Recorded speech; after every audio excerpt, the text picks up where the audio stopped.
بسم اللہ الرحمن الرحیم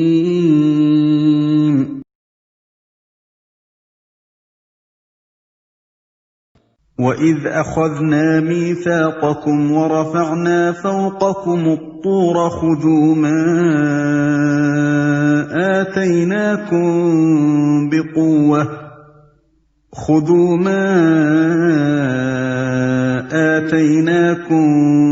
بِقُوَّةٍ وَاذْكُرُوا مَا فِيهِ لَعَلَّكُمْ تَتَّقُونَ۔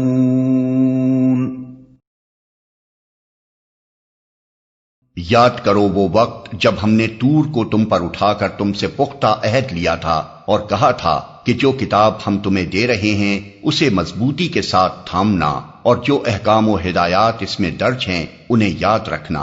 اسی ذریعے سے توقع کی جا سکتی ہے کہ تم تقوی کی روش پر چل سکو گے۔ یاد کرو وہ وقت جب ہم نے طور کو تم پر اٹھا کر تم سے پختہ عہد لیا تھا اور کہا تھا۔ اس واقعے کو قرآن میں مختلف مقامات پر جس انداز سے بیان کیا گیا ہے اس سے یہ بات صاف ظاہر ہوتی ہے کہ اس وقت بنی اسرائیل میں یہ ایک مشہور و معروف واقعہ تھا، لیکن اب اس کی تفصیلی کیفیت معلوم کرنا مشکل ہے۔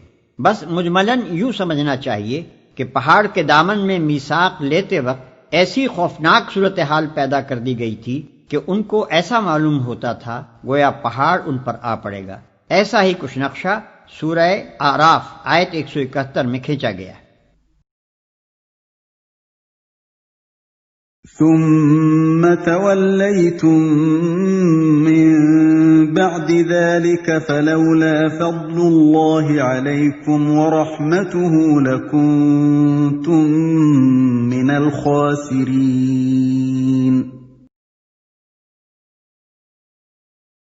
مگر اس کے بعد تم اپنے عہد سے پھر گئے، اس پر بھی اللہ کے فضل اور اس کی رحمت نے تمہارا ساتھ نہ چھوڑا، ورنہ تم کبھی کے تباہ ہو چکے ہوتے۔ وَلَقَدْ عَلِمْتُمُ الَّذِينَ اعْتَدَوْا مِنكُمْ فِي السَّبْتِ فَقُلْنَا لَهُمْ كُونُوا قِرَدَةً خَاسِئِينَ۔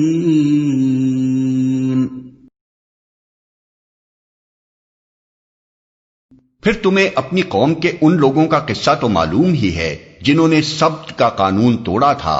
ہم نے انہیں کہہ دیا کہ بندر بن جاؤ اور اس حال میں رہو کہ ہر طرف سے تم پر دھتکار پھٹکار پڑے۔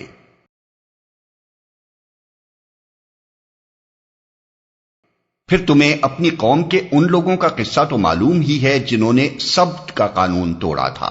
سبت یعنی ہفتے کا دن۔ بنی اسرائیل کے لیے یہ قانون مقرر کیا گیا تھا کہ وہ ہفتے کو آرام اور عبادت کے لیے مخصوص رکھیں۔ اس روز کسی قسم کا دنیاوی کام حتیٰ کہ کھانا پکانے کا کام بھی نہ خود کریں نہ اپنے خادموں سے لیں۔ اس باب میں یہاں تک تاکیدی احکام تھے کہ جو شخص اس مقدس دن کی حرمت کو توڑے وہ واجب القتل ہے۔ ملاحظہ ہو خروج باب 31 آیت 12 اور 17۔ لیکن جب بنی اسرائیل پر اخلاقی و دینی انحطاط کا دور آیا تو وہ علل اعلان سبت کی بے حرمتی کرنے لگے، حتیٰ کہ ان کے شہروں میں کھلے بندوں سبت کے روز تجارت ہونے لگی۔ ہر طرف سے تم پر دھتکار پھٹکار پڑے۔ اس واقعے کی تفصیل آگے سورہ اعراف رکوع 21 میں آتی ہے۔ ان کے بندر بنائے جانے کی کیفیت میں اختلاف ہے۔ بعض یہ سمجھتے ہیں کہ ان کی جسمانی حیت بگاڑ کر بندروں کسی کر دی گئی تھی، اور بعض اس کے یہ معنی لیتے ہیں کہ ان میں بندروں کسی صفات پیدا ہو گئی تھی، لیکن قرآن کے الفاظ اور انداز بیان سے ایسا ہی معلوم ہوتا ہے کہ یہ مسخ اخلاقی نہیں بلکہ جسمانی تھا۔ میرے نزدیک قرین قیاس یہ ہے کہ ان کے دماغ بعینہ ہی اسی حال پر رہنے دیے گئے ہوں گے جس میں وہ پہلے تھے، اور جسم مسخ ہو کر بندروں کیسے ہو گئے ہوں گے۔ فَجَعَلْنَاهَا نَكَالًا لِمَا بَيْنَ يَدَيْهَا وَمَا خَلْفَهَا وَمَوْعِظَةً لِلْمُتَّقِينَ۔